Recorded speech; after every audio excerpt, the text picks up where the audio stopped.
I know it's very rare to get the two of you in the same room. Those are really hard questions. I wasn't aware of how uneducated I was. I'm not even sure I'm allowed to call you a startup. I did borrow about 60K from my parents. The comfort kills your grind. You need investors for the money and to shut up and get out of the way. If you don't have customers, nobody cares about mission and vision. What part of it is your own personality? I'm very paranoid. You're building something new. Don't even ask us.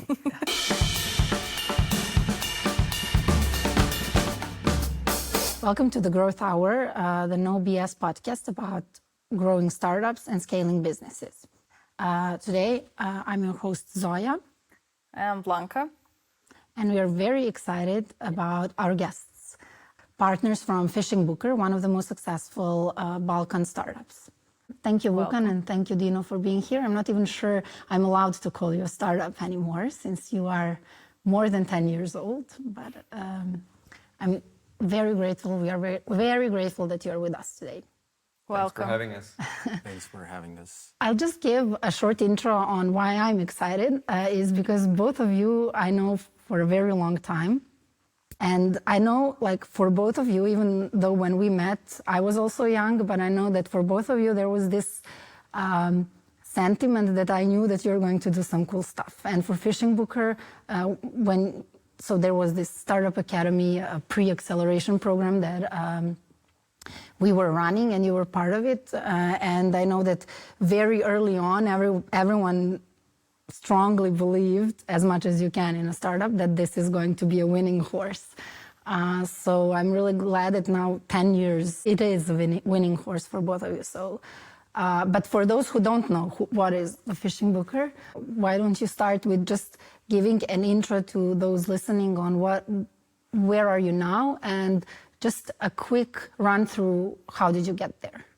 Yeah, thanks. Here. So I'll give you a brief intro. So FishingBooker is essentially an online marketplace that helps you book fishing, right? The name suggests. Self-explanatory. Yeah, it's pretty self-explanatory. You want to book a fishing trip, and we help you do that. Basically, it's an app, and our goal is to make fishing trips easy. That's as simple as that. Wherever you are, whether you're in Serbia, whether you're in Florida, Maldives, Australia, you name it. We've got a fishing trip for you. And we built a network, the largest network of licensed fishing guides and tours anywhere in the world in over 100 countries. And we've done that extremely slowly over the past 11 years. From Serbia, which has no sea. From Serbia, Yes. but we have two amazing rivers, True. and there's a lot of people who love fishing in Serbia. So the fishing heritage is there. It's just the business evolved into a direction where the majority of our trips actually happen on the ocean or on various coasts, and we don't have a coast here in Serbia. But that's the only unusual thing. And just Serbia was, when did you enroll Serbia? Like in the... Oh, early. Early, okay. Early, but it was never a significant market because there's no real fishing tourism industry here. Okay, and how did you get here? Did you get an investment? Yeah, no, so FishingBooker has never raised investment. We completely bootstrapped the business. I did borrow about 60K from my parents, which was gradually invested until we reached profitability, $60,000. But that's the only investment that was ever made into the company. Okay, and how many people are in the FishingBooker now? It's about 140 people right now. And we're actually really proud that we've been running a profitable shop ever since founding, essentially. And yeah, it's been a profitable company. It has gone against all of the Silicon Valley kind of mantras of raise a lot of money, then get investors, then grow real fast. We grew slowly and sustainably over the years. And the reward is you get to basically run your own business after 10 years and there's no exit in sight, at least for now.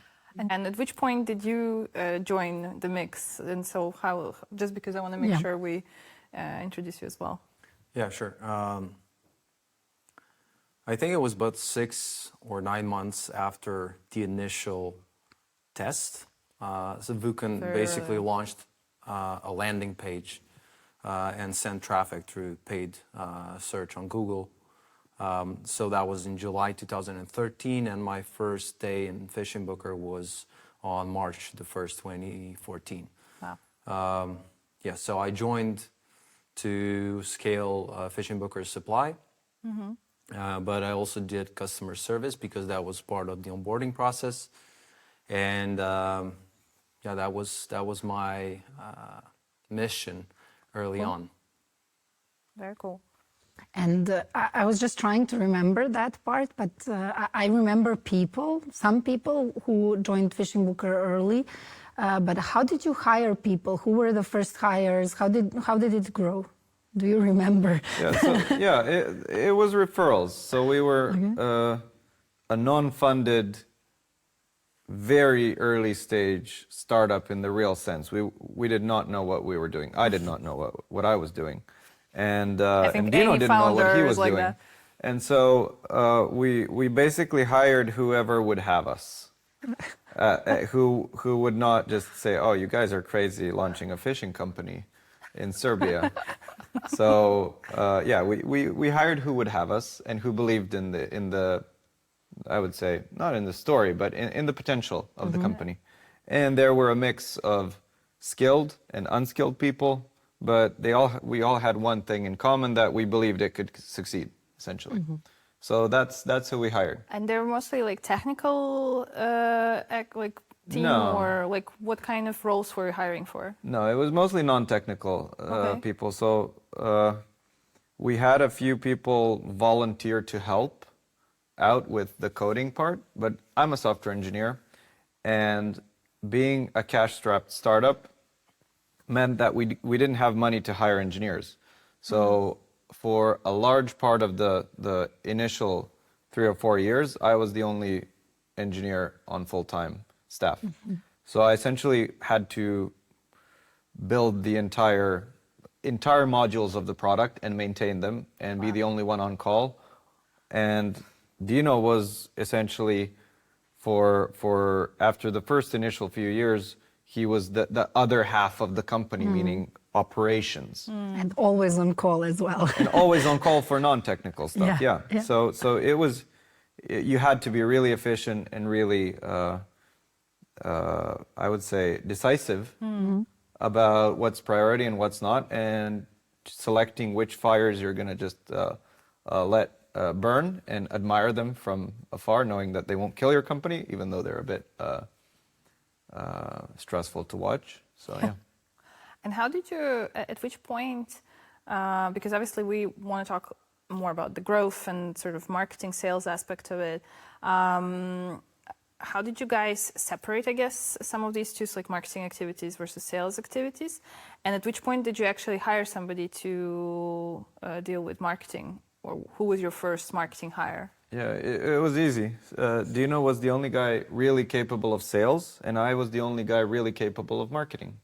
So as an engineer? Yeah. So there was a very clear separation of... I'm sorry, I have to interrupt.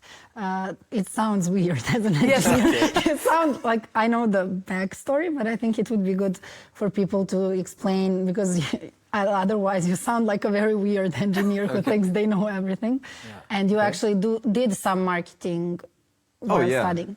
Yeah, so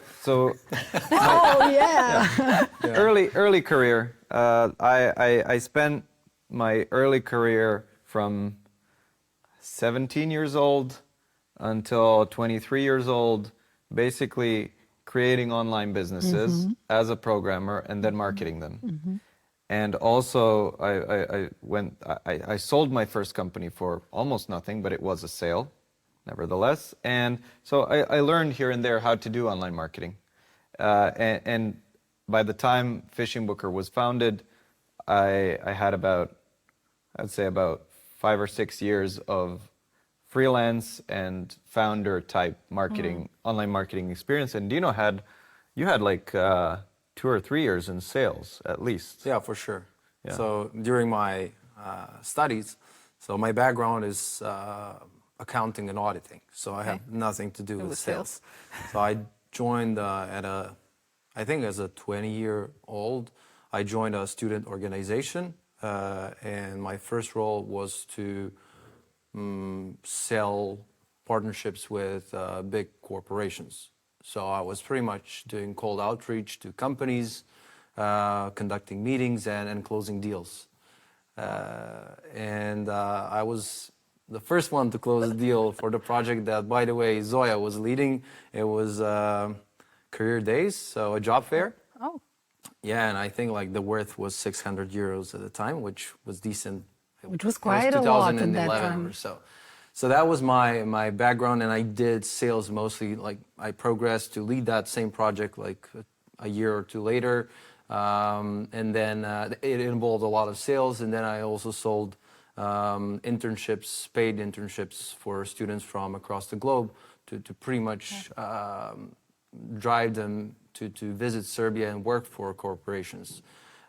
So a lot of cold calling, a lot of meetings and stuff, and then I had to implement that into FishingBooker. And Sorry for interrupting you, but I have to say that at the time when you joined Career Days, you actually closed some deals which were the companies, like the big companies which would usually go to Career Days were dealt to some other like more experienced people, members. So Dino started bringing in some really big deals from some companies nobody could imagine. So at that time you could see already that he, although from accounting background, there was something that he knew very well about sales. He's extremely aggressive. You're the most aggressive sales guy Thank ever. you for saying that. So it's not me. I think there's a difference between being aggressive and persistent, because That's what an aggressive person yeah, says. right. Because I think you need to be a very good listener Yeah. to start with, to begin with, and then not being scared to ask tough questions, which does feel aggressive when you talk to people, because I'm very direct. I actually had to negotiate some very weird deal recently because we have an inexperienced office manager in the company, and I wanted to show her how to negotiate a deal. And the lady on the other side said like, "Oh, you're so direct," and I was just quiet, and I let her talk through the conversation on her own and basically close herself. And I think that's a very important part of sales, being quiet and letting the person on the other end speak. But to tell you how inexperienced we were, because we said like we didn't know what we were doing, I was churning low-value leads to perfect my English. Because, so during the studies I spoke English daily, but then I worked for a small business in Serbia, not speaking any English at all for 9 months, which deteriorated my English skills. And then I knew that I basically was bad at conversational level. I had to call locations that are not as worthy as maybe top locations. So I was churning leads in order to practice and also to learn more about their objections, so I can form handlers for their objections. And then when I perfected that part, let's say on a 300-400 calls, I started calling top tier locations. So I didn't know what I was doing. So my English was bad, or not as good as anybody would like it to be when calling US markets. And that's one example of us not knowing what we were doing. The second example was us burning money on irrelevant locations that were totally out of season, and spending like hundreds of dollars a day, which was a lot of money back then, on a single location, because we didn't know that the business was as seasonal at a time. So there were a lot of instances where we didn't know what we were doing, and the whole thing is important because you need to have low costs or to have low value leads to burn in order to learn. And that helped us actually be where we are today. And we also worked a lot. So were you aware that you didn't know what you were doing? After making mistakes, yes. I was aware when I was churning deals, I intentionally did it because it was extremely uncomfortable talking to a fluent / Native American speaker over the phone and they telling you they don't understand you. So I was making a few calls to them directly and figured I'm not going to close them.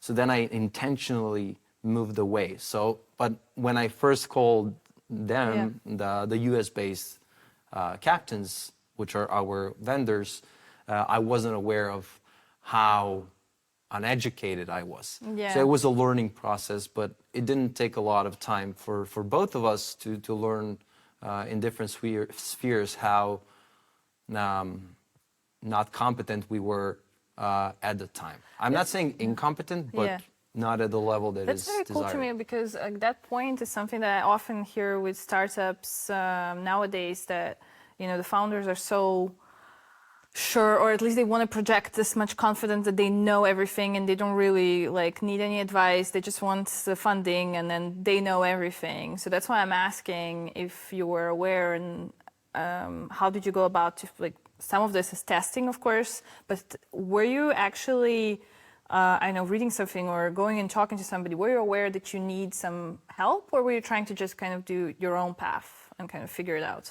Can you cover the part with failing every day, feeling like we're about sure. I think that's relevant. Sure, but before that, I'll actually address one thing you mentioned. So when people are raising funding, they want just the money and they want to avoid advice. I absolutely support that. You need investors for the money and to shut up and get out of the way initially. You don't want advice because these people, in most times, did not build companies. So they're here to give you the money and bet on you like a horse and see you succeed or not. 100%. And I think that's part of the risk that investors take. And trying to kind of make founders think that they need advice without actually having gone through the journey, I think it's not a good idea because they didn't go through the journey. Now back to the original question. Yeah, I felt like we were failing every single day, and that was a very strong motivator to experiment on small things and slowly learn how to run a business. And the only goal in the early years was to survive long enough to actually have a business that's efficient enough that can exist, so we don't have to shut down and search for jobs elsewhere. That was so we had very basic goals that if you're focused on learning and slowly perfecting every little part of your company or your product, and you iterate on every single little small details, you over 5 years, if you don't die, then you learn. That's essentially it. And when did you stop thinking that you're failing all the time? We didn't. I mean, we still think we're failing. Honestly, not to be fake with it. It depends on whether you're motivated by risk avoidance or the desire for success. So Dino's very motivated by the desire for success. And that's really good because I'm very paranoid. So I'm motivated to avoid failure. Okay. So to this day, I think we are at various aspects of the business failing and need to work really hard to avoid failure. And that's a very strong motivator because you see this kind of abyss that you're trying to prevent from engulfing you.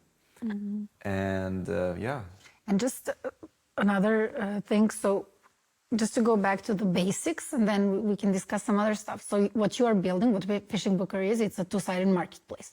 So as we understood, you were in charge for bringing users, individuals who are going to book a fishing trip, so marketing, and then Dino was in charge for getting the fishermen who will host the fishing trips, right? Yeah, broadly, yeah. I mean, we had overlap, definitely. We were talking perfect. to each other. Yeah. But in that sense, like what would be interesting to everybody talks that it's very hard to build a two-sided marketplace because at some time, if one side becomes way larger than the other side is not satisfied. So you have to balance things out all the time. Is that something that you saw? How did you tackle it early on, and how are you tackling it now? Yeah, so it's not that hard to build as much as it's slow to build. So you can't force a marketplace into being a working marketplace because you need to have the supply and demand kind of grow at the same time, roughly. You can grow one quicker than the other, but over time you need to balance it out. So marketplaces tend to grow much slower than other businesses in the early years. Yeah. So we just had to, so initially when you have the kind of chicken and egg problem because you don't have supply, and if you don't have supply, you can't get the demand in, you had to be resourceful and sneaky. You have to fake supply sometimes. You have to fake demand sometimes. And then slowly remove that fake it till you make it as you actually build credibility into your marketplace. What that means in practice is, I don't know, being super convincing in sales calls, saying, hey, all your buddies signed up. Maybe they didn't all sign up already. Or maybe like saying, hey, 52 people are looking at this and considering it through your marketing communications, when the reality is maybe 52 people looked at this in the past 24 hours. So that's how you can, in the early days, be very kind of efficient and resourceful in order to supplement for the fact that you have a very but although in some segment, like it's easy, what I'm thinking about, what I notice when I work with founders who are working on this B2B, on a two-sided marketplace, what happens often is this, it's easy to find an excuse. It's easy to say, it's because this side of the marketplace is not, so in that sense, did you have those situations? I know you both, so I would say not a lot, but maybe can you resonate with that feeling at all? So first of all, to elaborate on what Vukan said about being sneaky. Said resourceful. You also said resourceful, but we have this in the company, and Vukan tends to take what we did 10 years ago as granted sometimes and simplify them. So we may look like either crazy or weird, etc. But for example, when you're making a phone call and you have 150 captains on the platform, but they're from 55 countries. So you basically have one captain in each country, and maybe in a few geographies you have 5 to 10 captains. So what you essentially do when you're selling, you say, like, we're a company that operates in 55 countries across the globe. You don't actually say, we have hey, one we captain. have 100. Yeah, you don't say 150. You didn't lie, because you do have offering in 55 countries, but you don't say, hey, we have one body, one captain per country, because you need to sound credible. And we believed in the product that we had, so we were selling. So you have to be focused. So you don't actually do 55 countries. What you do, you build 55 countries initially by doing outreach to 55 countries, but then you start open up market per market and having 4 to 10 captains per location, so you can start running marketing campaigns, so you can start sending bookings to those captains, which makes you credible. And we had a very big issue. I had a very big issue. He didn't have, because I was calling captains and they were rejecting me because there was a pattern of failures of companies like ours for like 5, 6, 10 years in a row. It wasn't like as automated. It wasn't like a true marketplace, but essentially people doing the same thing as we did. And I had to persuade them that we were not going to fail them. And that's how we did. So get at least 4 captains as soon as possible. Once you get like at least 4, try to get 6, 7, 8, but don't try to get 20 and then move to another location. And that's how we've built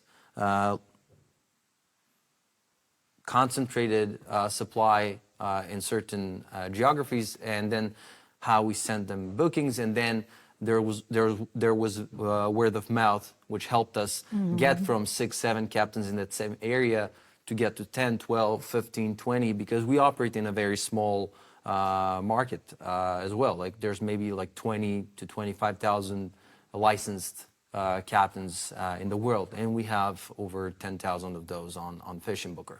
Now that's one thing, and the other thing is obviously sending those bookings. So you don't want to get no bookings to 5, 10, 20 captains. So Vukan had to deal with that and say, hey, top charters in Google Ads, like top charters in this location, essentially we have 6 to 10 charters that are just charters, not necessarily top. To address the part with why marketplaces do not work, one side isn't working, etc. You can always make an excuse, obviously, to build a supply side, and I'm talking from my experience, obviously, with our type of marketplace, is that you just need to be persistent in your efforts to build supply and to call, to email, to visit markets. Even though we're in Serbia, we actually visited our top markets in less than a year from launching the idea at all, and spent a month in the USA talking to our captains. So I think it's all about the attitude and persistence, and obviously honing your skills, because you cannot sell with the same pitch at the first call, at the 10th call, at the 100th call. But you also need to hone your skills on the marketing side, which is what Vukan was very good at. So maybe you want to give some insights there. And absolutely. And what you also have to have in mind is, so Dino is not advocating that you're persistent when things are not working. When you have visible signs that you're headed in the wrong direction, give up. It's fine. It's okay. We were seeing clear signs that the business can work extremely well. We just have to become better at what we were doing. And then at that point, we invested a lot more effort. But how did you know that? And then what are the visible signs? What are the actually? signs? So we saw that we were successful in listing captains on FishingBooker. They were motivated to sell their services. They wanted a marketing partner. And we were also very successful in our marketing efforts, but it was too expensive for us to market through Google, say, in the early years. But what we saw was a falling trend in the cost per an acquired user. So the hypothesis, which ended up being correct, is if we continue acquiring users at the current pace and the marketplace keeps growing, and we're good at acquiring, so not just the user, but also the customer review and the confidence from the captain that we'll get them their next booking as well, they'll refer other captains. And over the years, you slowly build a flywheel that becomes a self-sustainable marketplace. And then you rank organically, and then you have, over time, you have also brand recognition, and people just naturally, organically come back to use you again once you've rendered a good service. And then the marketplace slowly, over time, starts working on its own. And then at that point, you can like plug off the paid marketing, and it continues working. So and to address the marketing question, we did a very large amount of very small experiments. What a very small experiment is, okay, so let's tweak the headline on this ad. Let's change the landing page on this ad. Let's change the target keywords on this ad or this campaign. Or let's try a completely new approach.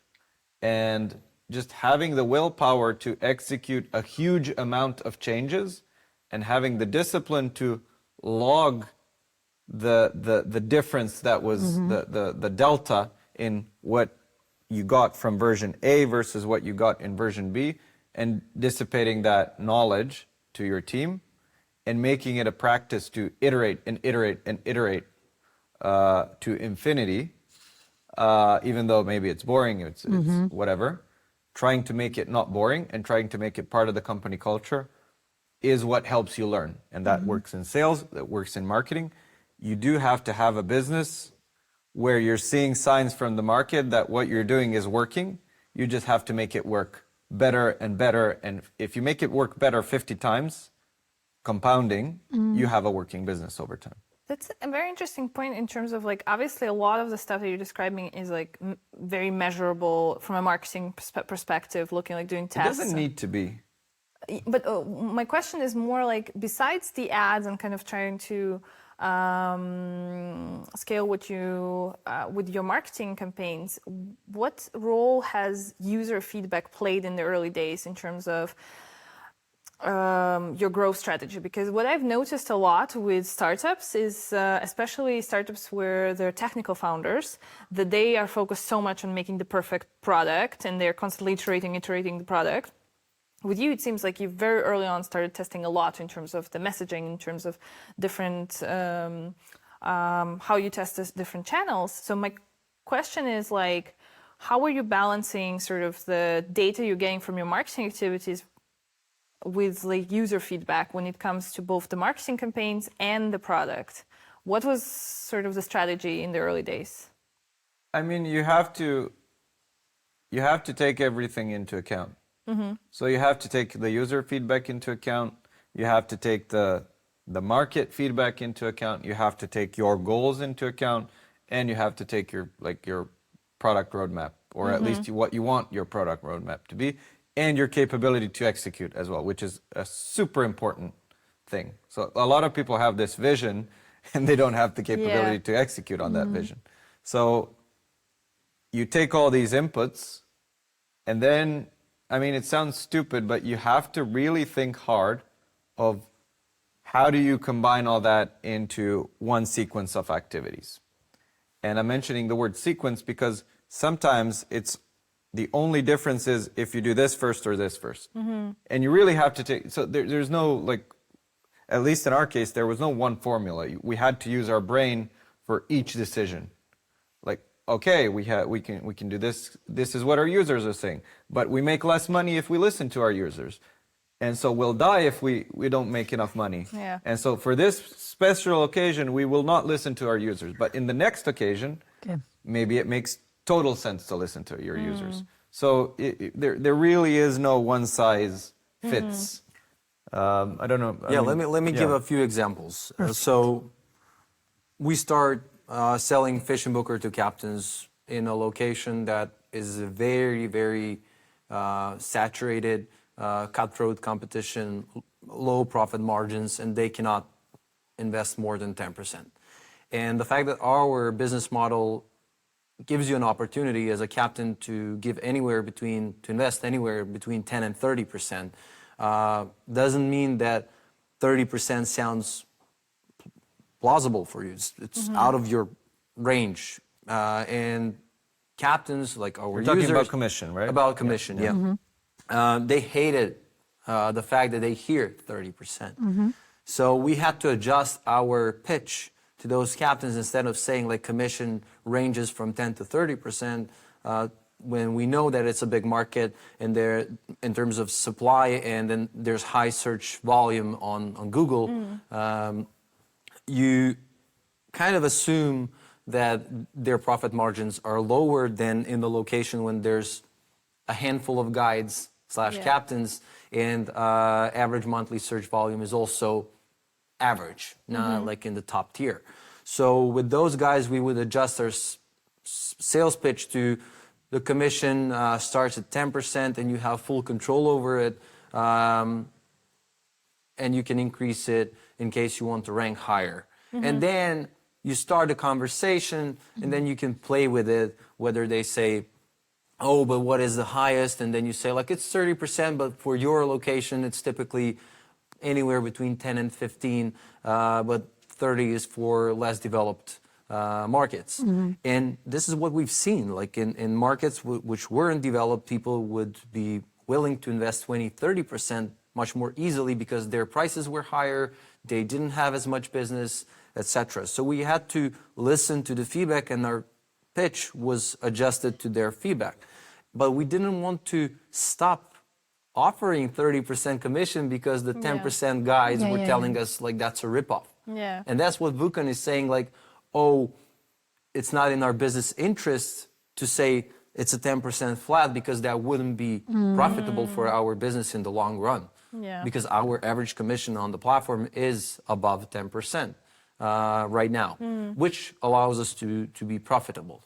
On the other hand, we had situations in which unlicensed captains listed with FishingBooker, so they didn't have to pay for insurance for various licenses, and we didn't have the knowledge about all the rules and regulations in the early stages, but as we've built our knowledge about it, we listened to the captain feedback who were complaining about those illegal operators, and we actually removed like 30% of our offering at one stage of our business because we didn't want to be perceived as a platform that stimulates illegal operations. And we are actually being more and more rigorous on that end. So that's another example where customer feedback can be valuable and you would listen to it, but on the other hand, you would not because it doesn't make sense if it's the one where a guy with a huge boat, with huge expenses tells you, oh, that's a ripoff, and anything beyond 10% doesn't make, it's not worthy for me. And maybe we're not the right fit. You don't have to list with FishingBooker. That's also okay. The bottom line is that we take user feedback as one of the inputs. And when you take in all of the inputs, it gives you a complete picture, and then you can like build a strategy that makes sense for your business. But it's very important, I think, to figure out which users to listen to, who's actually your target audience, because not everyone... So in most cases, it's not, there's something worth that every user tells you. It's just how you apply that feedback. And much more often than not, it's not a blanket, like you need to do this and then we change strategy, we do this, and then all of a sudden things change. Most likely it's in situation number 357, under these conditions, this business model characteristic poses a problem. And you need to change that edge case. And then that's what user feedback is good. It informs you about edge cases so you can build a service and a product that makes sense for your market. And what you were talking about, and I know it was a long time ago, so we are talking about something that was 10 years ago, but it seems like it wasn't you, it was the entire team had felt that they are entrepreneurs in the business in a way that, I don't know, Dino, how many calls did you have per day to the captains, for example? I don't know, honestly, but I would reach out like via email plus phone calls to 400 or 500 leads a week. Okay. So that sounds like a lot. It was around 150 to 200 calls for sure, conversations, so not attempts. That's a very... not call me tomorrow and you will count it as a... and that's a very interesting thing, like call me tomorrow. Yeah, sure. What time? Is it like 10 a.m. or 12 a.m.? 12 p.m.? Well, I don't know. Like when I call you at 10 a.m., will you pick up the phone and will you have a chance to speak with me? Yeah, sure. Okay, we have a deal, right? Yeah. I'll call you tomorrow at 10 a.m. And then I call at 10 a.m.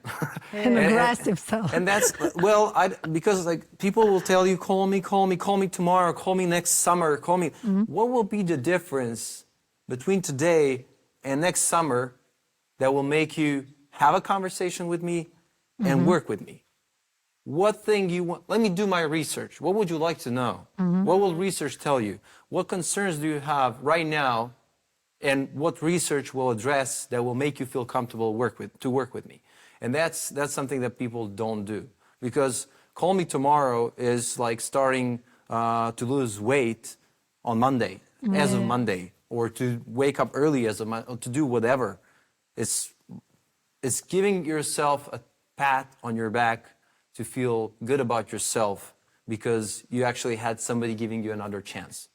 How did you get to that? I'm curious because what you're saying to me is like 100% like the American style of sales, right? That it's not just in Serbia, but like most of Europe doesn't feel as comfortable selling. How did you get to that? Like, what was your sort of, what part of it is your own personality, and part of it kind of learning from somebody else or someone else? It was a lot of sales training during my university days. I went through a few very useful one-day trainings. I think like there's Sandler program. It worked very well for my awareness about sales. We actually tried it later on in our company, but it didn't work as it was for me personally when we invested into our employees. I don't know why, but that program helped me raise awareness about giving people two options, because if you give them two, they feel like they need to pick and choose. They still feel comfortable about having options, about those things like making outcomes more certain, but also don't feel emotionally attached to the outcome, because you feel fine hearing no as an answer, but you don't feel fine hearing call me tomorrow, which is uncertain. Yeah. So those are the things that I've learned, but I also read a lot of books. Also watched Jordan Belfort, Wolf of Wall Street, Straight Line Persuasion program. So a bunch of stuff. And honestly, like I've got this from Vukan about reading books, because I didn't have any knowledge about Google AdWords, about programming, about anything pretty much. So I had to learn that as well, and the product. So I feel super comfortable about understanding the full business model so I can sell it. So yeah, that's like a trick, like a tip, like a shortcut, but it's not actually a shortcut. It's just a lot of work. trial and error. Yeah. And it is a lot of work. But now when maybe let's bring you back to today. So you're working, you have your own employees which are doing sales calls, I presume, and are working on those things. And then I'm sure you've been pinged by a lot of startups asking for advice, and I'm sure you've communicated with at least some of them to some extent. What do you see different to how you did things, to how people are doing sales, for example, and generally marketing? Every company is different, right? So it really depends on the business model. Of the people that we're communicating with, there's not a very large number of companies that are similar to ours in structure. So there are two-sided marketplaces where the founder is here in Serbia and the entire team. So I would say it's very difficult to compare.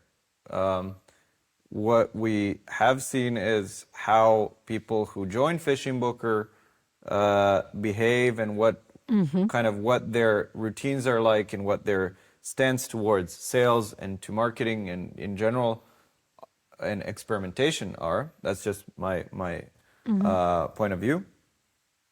And it really comes down to people are, at least in my opinion, people are motivated when they see they can make a difference with their effort. And so Dino was very persistent in sales because he saw that he can make a difference. He can create a supply where there previously was no supply.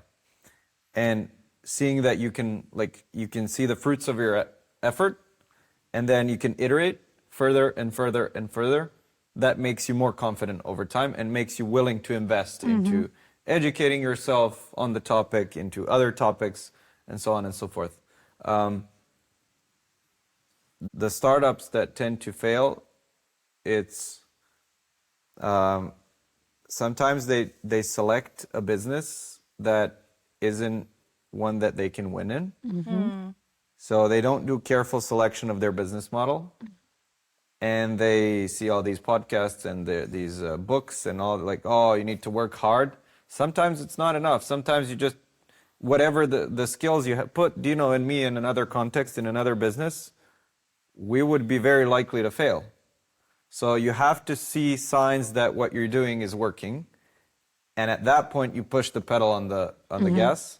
And what we try to instill in people is just we give a platform of a working business to new team members, and we show them, okay, so this is the approach that's been shown to work if what you're working on has potential. Now, our job as executives in the company is to put people in new roles that are capable on things that can actually work. So provide good bets for people to be able to succeed, and then expect a lot.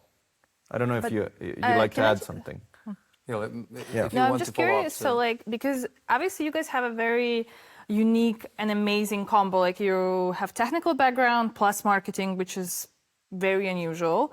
You have sales experience. You kind of like have everything. An He's early also a stage. tax auditor. Exactly. I mean, I would want that team to do startup.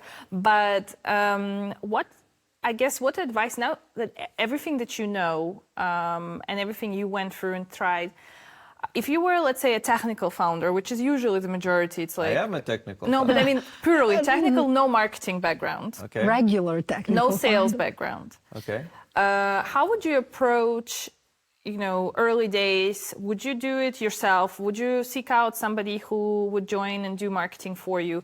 Would you try not to focus on marketing at all? What would be the advice for somebody who knows nothing about marketing and sales when they're starting? So I think the fact that we're partners in the business and Dino's not the founder is a very good sign of how I think. So I don't particularly like sales and admin, like ops, and company building, right?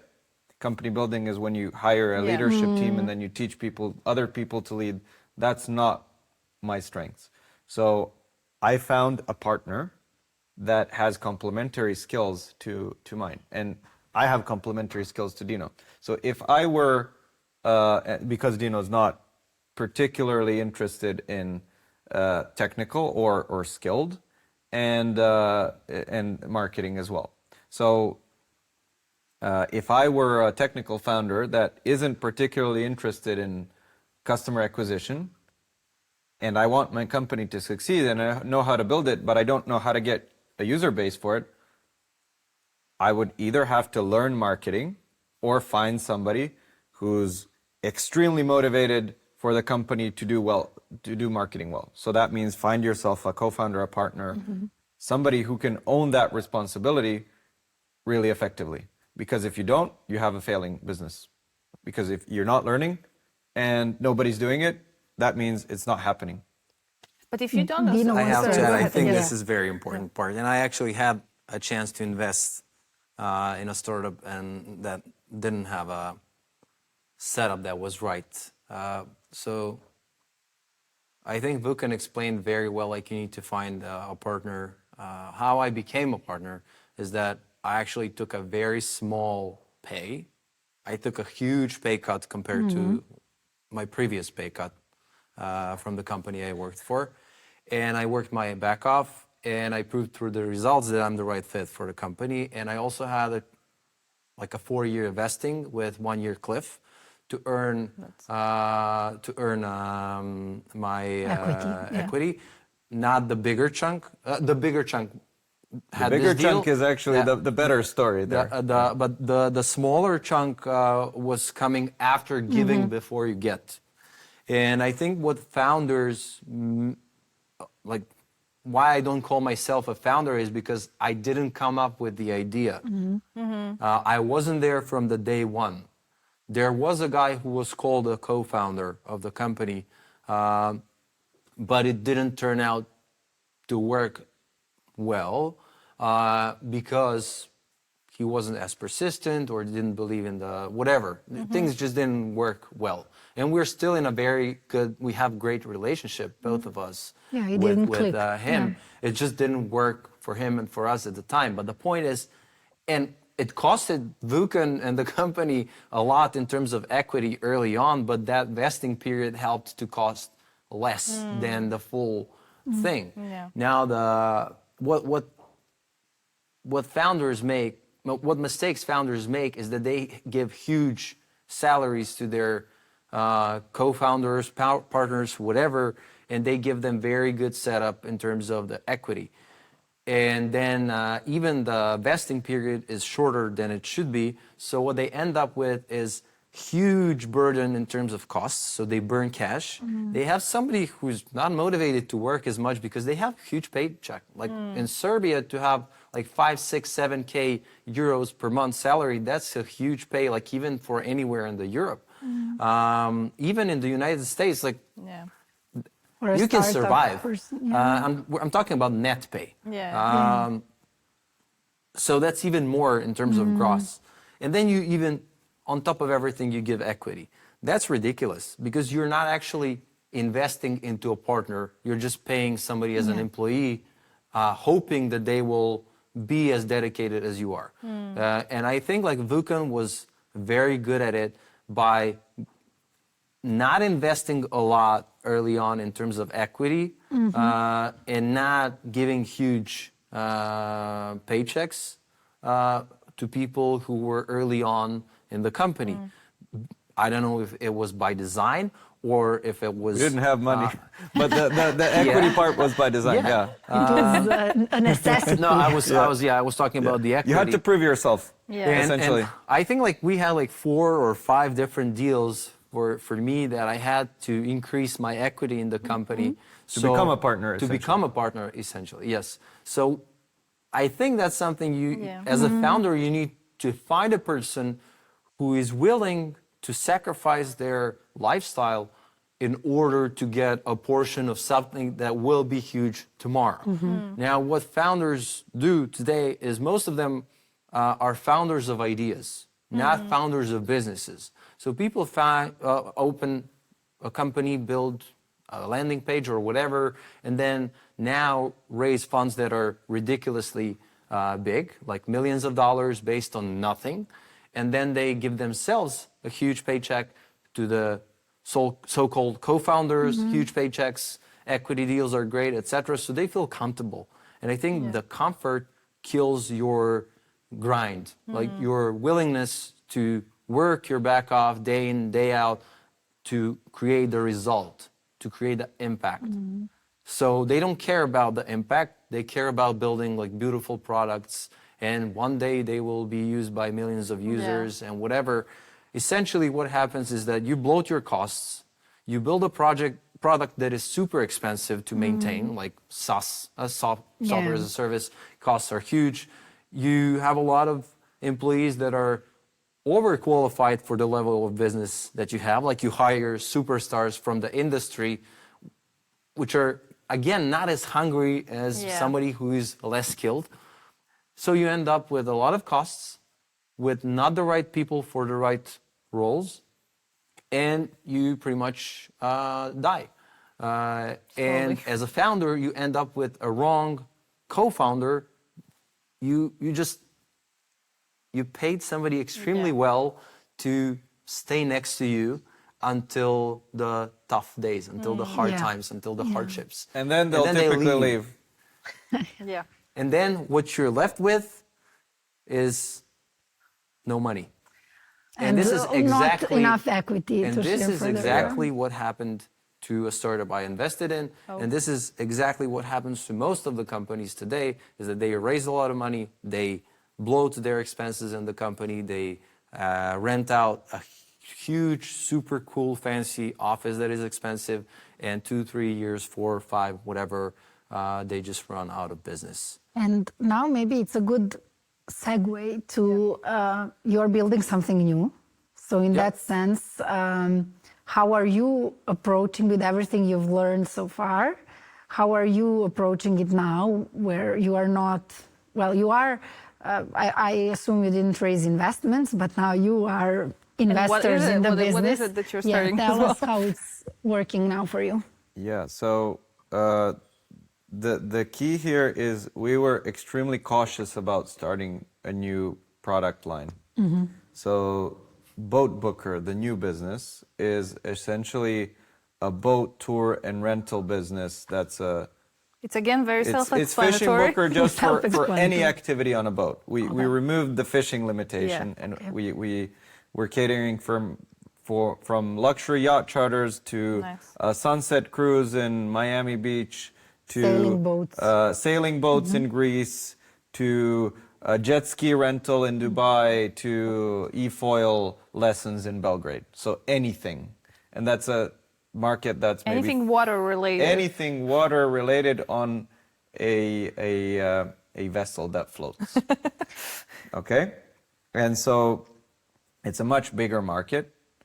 I have to That- say, yeah. I used some services of that sort, and I think there lacks a really good solution. I used several. Yeah, the key thing there is there's no real dominant player Yeah. in the market. There's like 4 or 5 or 10 companies that are roughly at the same level of maturity, and they're fighting over market share. So they'll get a 6th one.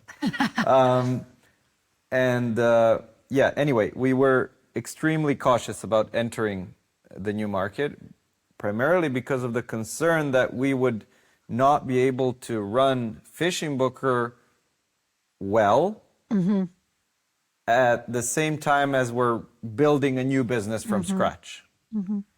And so we actually had to overstaff our company. So we hired over what we needed, and we did that over 2 years. And so we To grew the protect company. FishingBooker. So in order to build redundancy and in order to select the exact right staff that could build the new product without drama, quickly and efficiently, and then run it. And we did exactly that. It was much more expensive than it could have been because we kept more staff that we needed.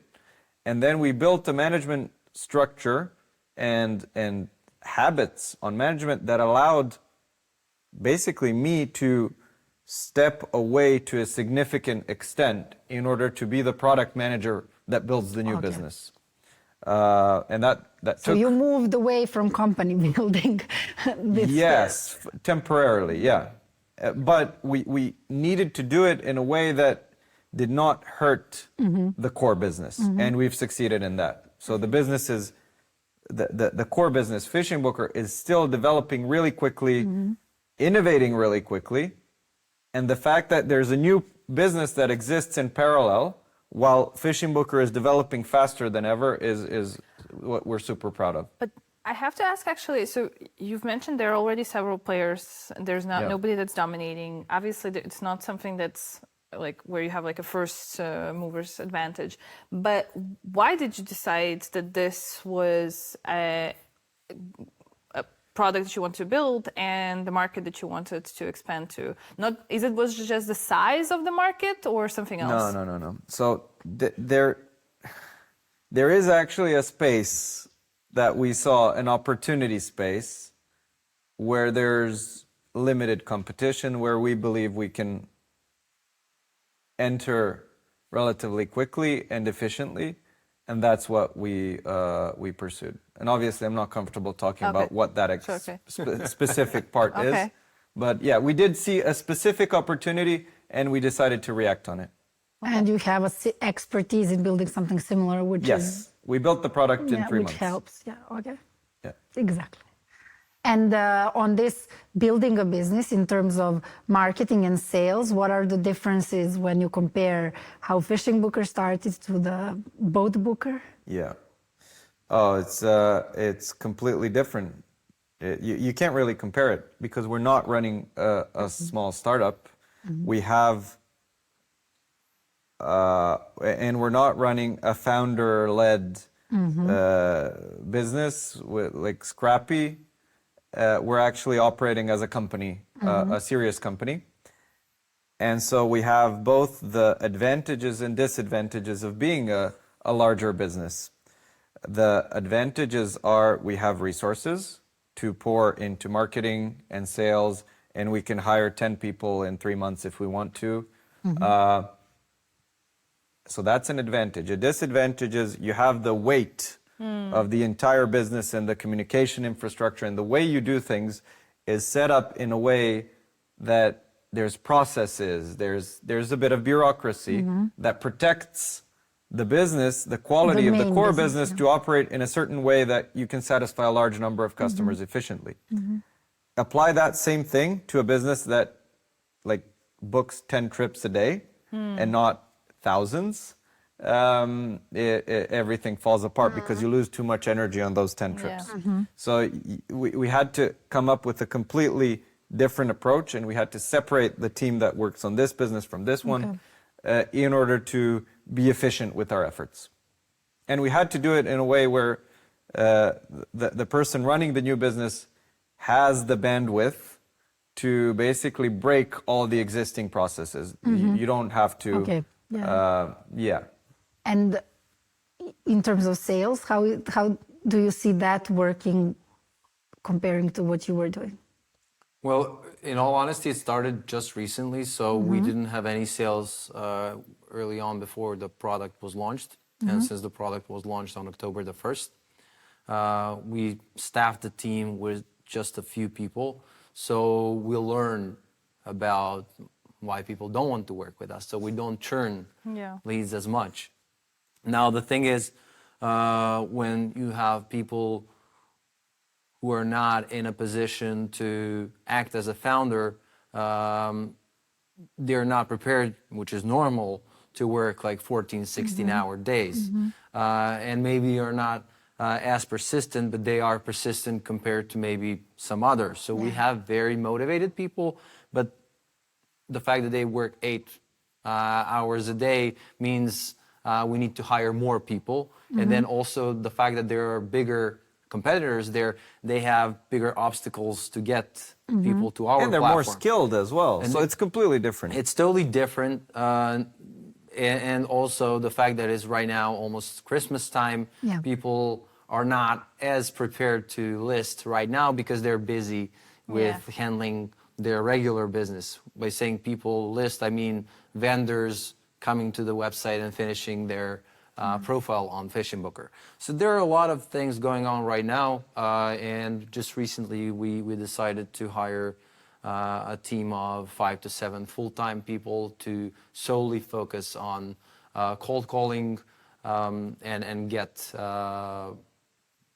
thousands of new people. We already have like 600 captains on the platform, which is decent. And it's not 600 in 200 different countries.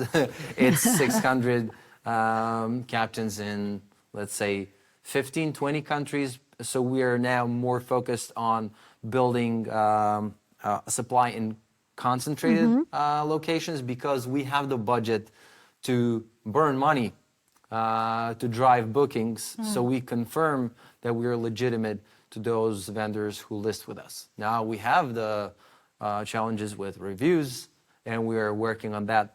So we are working on different solutions at the moment as well, because reviews are something that make a huge difference and actually increase. Like the first 5 reviews, I think, multiply your conversion rate by X times. So by the time we get to 5+ reviews on each listing, I believe our business is going to be likely profitable at a very early stage. So we have quarterly goals. For FishingBooker, we have annual goals because it's a business. For BoBooker, we don't have annual goals because we don't know how it's a product that's 3 months old. Exactly. So if we manage to get hundreds or thousands of bookings per day in X months from now, we'll probably have different goals compared to if we have like tens of bookings per day. So we can't predict, and we don't want to talk about strategy. We're solely focused on tactics, and this is something I forgot to address when you talked about how marketplaces sometimes don't work and have different strategies. Both of us are more tactical than strategic, and I think that was part of our success in building this business because we didn't focus on having fancy strategies, having tone of voice, having stuff like that. We were solely focused on growing numbers, whatever it takes. And sometimes you have to be ruthless. And it's pretty much the same right now with BoBooker. We don't think about messaging. What our strategy is that niche part that isn't addressed well compared to other operators. And this is a part of the strategy. However, for everything else, it's on a tactical The goal level. is to continue existing. That's the goal for FishingBooker. And to be successful. The vision is to Yeah. still be in business 5 years from now. Okay, And be proud about it. Yeah. That's all. We want to dominate all water-based activities, but to get there, we need to have smaller goals and not to be Yeah, but it's overhyped. helpful because when for those who are at the early stage of a business, you know, there's so many questions that you think you need to answer in terms of strategy and where to go and why. It helps to know that sometimes you really don't have to have that all of that figured out. It's No, you just step you, one you, step at a yeah, time. you try to see what's working as quickly as possible, and you double down on that, and you double down on that, and again and again and again and and just again. to focus on the most Yeah. important stuff, which You try to are find making a where business. what you're doing is making a difference, Mm-hmm. and then put all your focus on that, and then see where that takes you, and then open your eyes again and see, okay, what are the possible options, and then. Mm-hmm. I'm sorry, I want to say just one more thing. I'm not diminishing the value of mission and vision, but you can focus on that until you get your stuff sorted Yeah. out. Exactly. Like if you don't have customers, nobody cares about mission and vision because your business is going Yeah. to die For sure. in a week, in a month or so.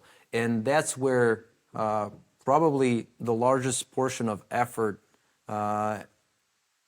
is put wrongfully, in my opinion, by certain businesses early on. Instead, focus on output and impact, and that will put you in a situation where you can actually write a mission and write a vision statement. Having a mission and- is a privilege. That means you have a business where you can go into your retreat And then brainstorm. think about it like for 3 days. Oh, what do we want to make fishing trips easy or fishing trips make easy, right? Who cares? And if you don't have a business that Exactly. can make fishing trips easy. Yeah.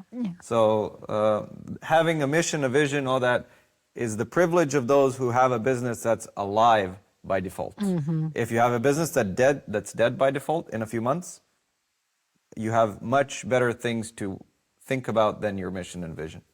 Thank you for saying this because I think it's the most important thing for founders, especially when we look at the Balkan region where we don't have that many entrepreneurs. We are all still learning, but what's the goal of every business is to stay alive. I actually think and we have a lot of customers. entrepreneurs, like small business entrepreneurs, think really practically. It's just they don't have a market where their business can grow enough. And FishingBooker is very similar in terms of we try to run an efficient shop. So we run the business as a very efficient family small business. But we have a bigger market that we address. Yeah. And we're systematic about growth and documentation and all that. But we run it very simply, essentially. Okay. So the last questions, several, we call them rapid fire, and you basically have to choose. I'll give you 2 options, and you choose one. Both of you can answer. If you want to explain why you can, you don't have to. So I'll ask them Why very don't you quickly. direct the question to somebody in particular? I'm actually curious of both. Oh, both okay. of. If you agree, Yes, if you agree, then So it's should fine. we shoot at the same time, the response? No. or- yes. That's what I don't get. Yeah. No, we can just do one by All right, one. yeah, So, I think this one might be easy, but let's say bootstrapped or VC funded? Don't even ask us. Bootstrap. Bootstrap. Yeah. Growth or scalability? Ooh, okay. What's the difference? Growth is more, I guess, tactical, and scalability involves like doing more with spending less resources. I think it's similar to VC versus bootstrapped approach. Growth is just growth without thinking about costs. But it and- really depends. It really depends on the type of business. Like if you have a business that can be profitable, that generates money right away, then it's probably better to do more with less. On the other hand, if you have a business that can become profitable only at scale, then you need to get VCs on board and you need to grow fast. It really depends. Okay. Work-life balance or hustle culture? Those are really hard questions. It depends. I don't like either. Okay. I like making it so it's not hard for you to work a lot. So it's like a game for you. So working for me is like a game. I work a lot, but I don't like do the hustle culture thing. Okay. I have periods when I just neither. Okay. Neither. Yeah. Same? I would say about the same. Okay. I don't think that, for example, for me, work doesn't create stress as long as I'm working on something productive. So dealing with drama is what makes the work stressful. No matter if Then you it's, need the balance, right? no matter what is X hours or so. On the contrary, for employees, I totally get it. There is somewhere in between where work-life balance can ruin the company if because it's easy to fall into the trap of life balance where you actually don't work and you're just I don't know playing table soccer and games and stuff like that and try to chill as much as possible at work, but you also don't want people to work 12, 14-hour days unless they're really passionate about your business and want to get a piece of the pie and actually become partners or founders. So again, it depends. Also life stage as well. Like, It also depends on the. So you can't really say like, okay, one size fits all. If it's a business that is just starting, you actually want everybody on the team to act as founders and work their back off, so they make it successful. But it's also worthwhile for all of them. If it's a stable business that can't scale, you probably want to offer a better deal towards work-life balance. So you can't say like, oh, I'm a pro hustle culture or pro work-life balance. Okay. But both of us are probably more on the working longer hours, but not being stressed out and hating what we're doing. Okay. Speed or quality? It depends. I'd say no, you have to speed then speed. quality.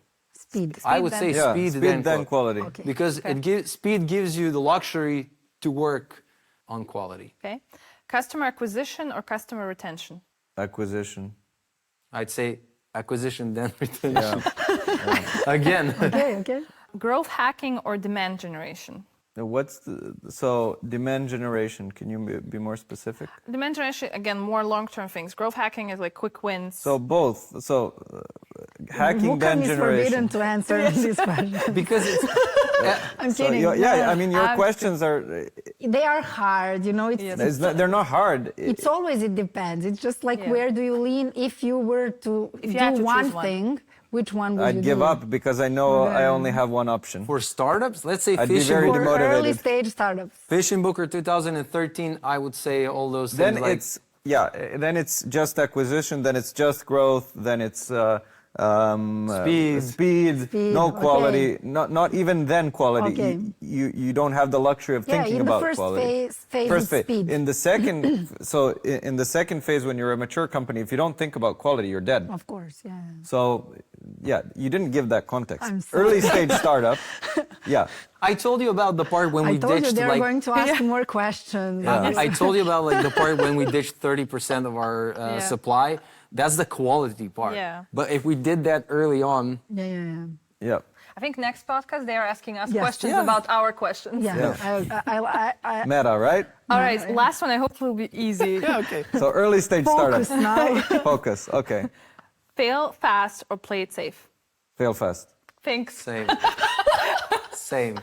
Okay, good. Awesome. Thank you so much, guys. Thank you. Thanks for being very honest and very detailed in some of these things. And Thanks from my side. It's been a pleasure, especially on the circumstances. I know it's very rare to get the two of you in the same room for things that are not directly in line with business, so I appreciate it even more. And that was it. That was the one more episode of the Growth Hour. Thank you. thanks. Oh, hvala vam, ljudi.